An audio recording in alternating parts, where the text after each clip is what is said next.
Ottawa to receive a new leader. 2026 there is.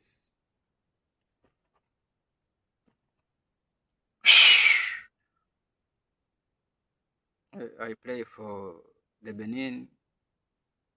I don't know how they call them. I pray for the Benin people that God may not disappoint them and return this leader on the seat. Father, do it for them like you have done it for Uganda.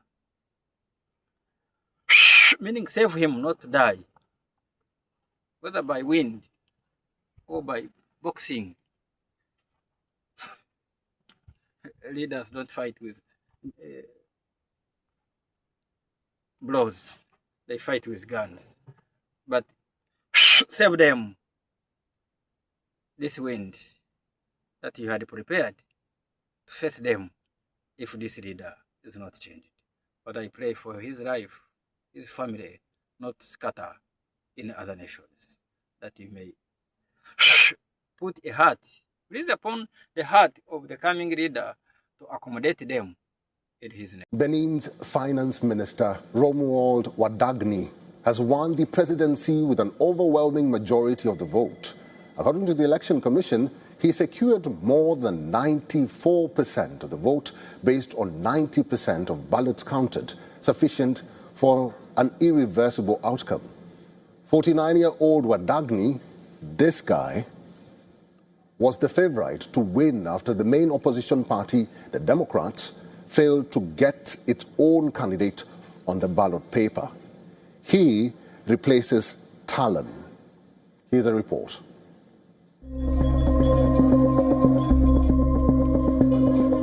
Benin Finance Minister Romuald Wadagni is expected to make the leap from behind-the-scenes technocrat to head of state when he runs as the strong favorite in a presidential election clouded by jihad's attacks in the north.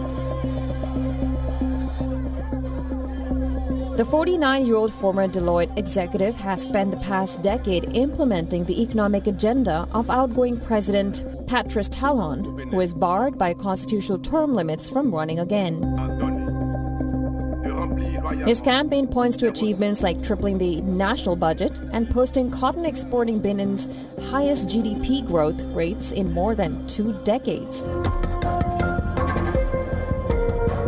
Talon's tenure has also featured the consolidation of power within the presidency and the almost total sidelining of the political opposition, easing Wadagni's path to power. The election comes a mere 4 months after a failed attempted coup, when soldiers on December 7th stormed into television studios to announce the overthrow of Talon. Loyal Benin soldiers swiftly thwarted the bid the same day. Later, with support from French and Nigerian forces, and the country quickly turned a page.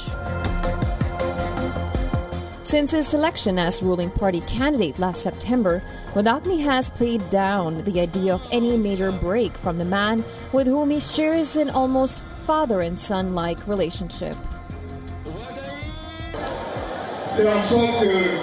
We must ensure that our farmers have access to quality seeds to increase yields. Market gardeners must earn enough to live decently, earn enough to take care of their family's education and health, earn enough to save for retirement. In our social project, we aim to make working the land a noble profession.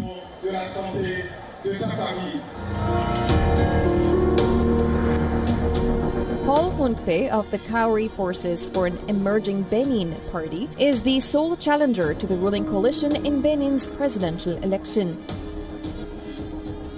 Huntpe, representing one of the few opposition parties permitted to participate in recent elections, is competing in a political landscape marked by stricter candidacy requirements and diminished participation from rival groups.